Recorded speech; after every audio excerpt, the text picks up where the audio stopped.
What is going on, guys? Welcome back to the channel. I am the GZ guy and we are underway. By that I mean what I've been telling you for the longest time. Let me get the camera spun around. Let me show you where we're at in the process, what's going on. And give me a second, I'll get back to you and I'll explain, like I said, where we're at in the process. And I apologize, I haven't filmed up to this point just because of lighting and trying to be under the car, but check it out, guys. So as you can see, we have the stock exhaust out, the driveline is out. If we look up underneath the car, I apologize, again, the lighting's not the best, but we have the stock driveline out, the exhaust is out. Once we pop into the car here, I'll show you really quick. Got the stock shifter out, so the interior is pulled apart at the moment. Next up, we will start getting the transmission pulled out, the bell housing, and getting that torn apart. So far, haven't really ran into too many complications. My dad's been super nice and helping me, so we have an extra set of hands getting stuff pulled out of the car. So it's actually helped the process along the way a lot. So I'm going to document as we go through it and touch back in with you guys and let you know where we're at in the next stage. So like I said, next portion of it is start getting into draining everything, and then we'll get the clutch pulled out and drop the bell housing and start putting the new flywheel and new clutch in. So I'll be back with you guys. All right, guys, so we're back. I've decided at this point not to do the clutch. I'm probably going to take it to Nissan. I don't have stuff here to press bearings and just to get it dropped down. So we went ahead and we're doing the driveline today. I already put the new short shifter in, and we're gonna do the exhaust here next. Let me show you what we got going on underneath the car. I'll show you inside the car with the short shifter really quick, and then we'll continue to move forward. So let's crawl down under there. There you have it. We have the new one-piece driveline in. Actually super simple, except for these back bolts. We actually jacked the back of the car back up.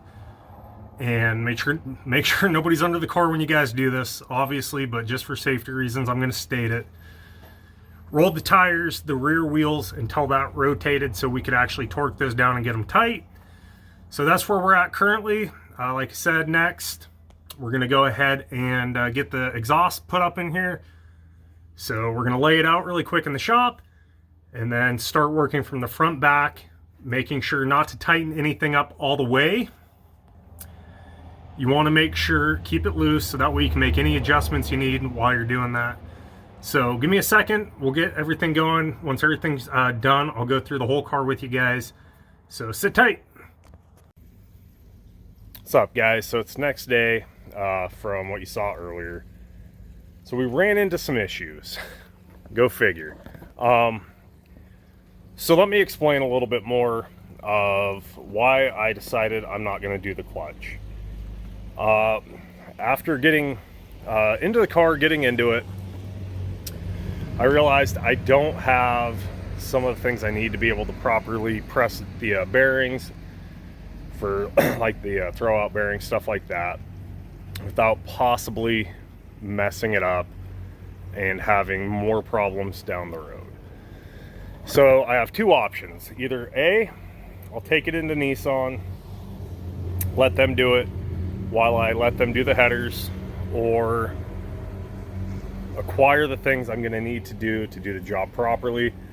Like I always say, guys, I don't like cutting corners, and I know that there's tricks and stuff like that out there, but when it comes to something like that, you can run into some big issues. So like with the 300ZX, back when I did that clutch, I cut corners, and I've explained that in some previous videos, which has led to more of a headache and more money and stuff like that down the road.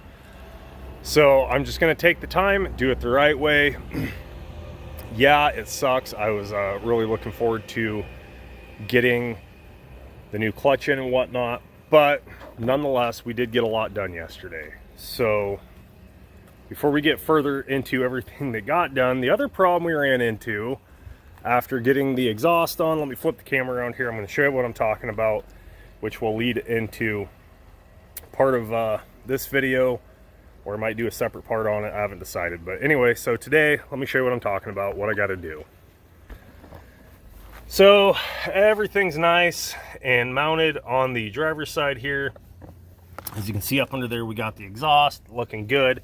The problem is, come to this side and we have no tip on it. And the reason is, so I put the clamp and the tip on this pipe is not wide enough up in the top for the clamp to hold the tip on. So I don't know if when it came from factory being made, they didn't widen that out enough, but we checked both sides, and that side, the diameter inward to properly mount the tip just isn't wide enough. So what I'm gonna do today is end up running into probably Harbor Freight, and we'll get a expander for pipe, get it up on there, and then we can put the other tip on. Obviously the clamp's not on there, and get it clamped down so that way we have proper fitment and we won't be going down the road and losing our titanium exhaust tips. So ran into a couple issues, like I said, not the end of the world. We'll get it done, we'll get it taken care of. It will happen. Just remember, guys, when you're building on stuff, when you're wrenching on stuff, if you run into problems, don't get too discouraged or despair. Just take your time, all right? It's a marathon, not a race. Remember, you're building your car for you the way you want it. Don't worry about what other people say or if they want to give you flack for it or whatever. At the end of the day, guys, the only person you have to answer to about how you do stuff or your build or what you put on your car is you.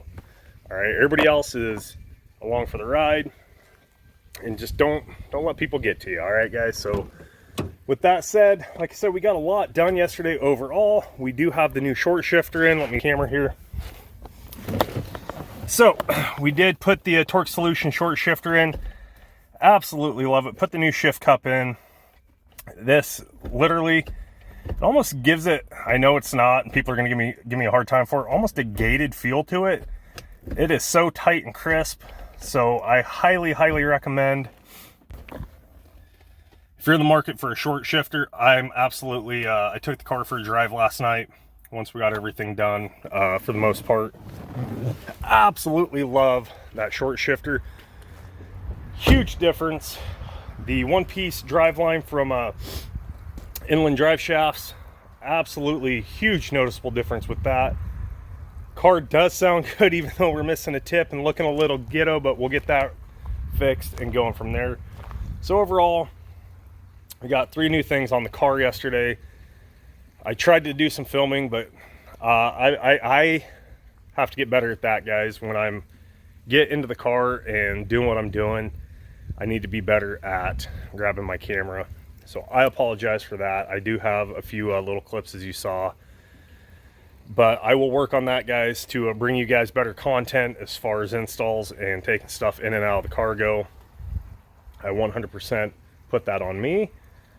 So once we get that expander, I will make sure to shoot a video to show you guys how to do that in case you ever run into an issue like this.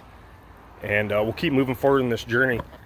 So I'm going to close this video out here. I'll probably do that on a separate video. Maybe I'll edit it into here. We'll see how that goes. But genuinely, guys, thank you so much for all the support, all the awesome comments, all the new subscribers. If you're one of them, one of the new guys or gals to the channel, welcome to the channel, and thank you so much for joining the GZ family. And remember, guys, stop building for the masses. The most important thing you can do, be kind to each other. I'll see you on the next one.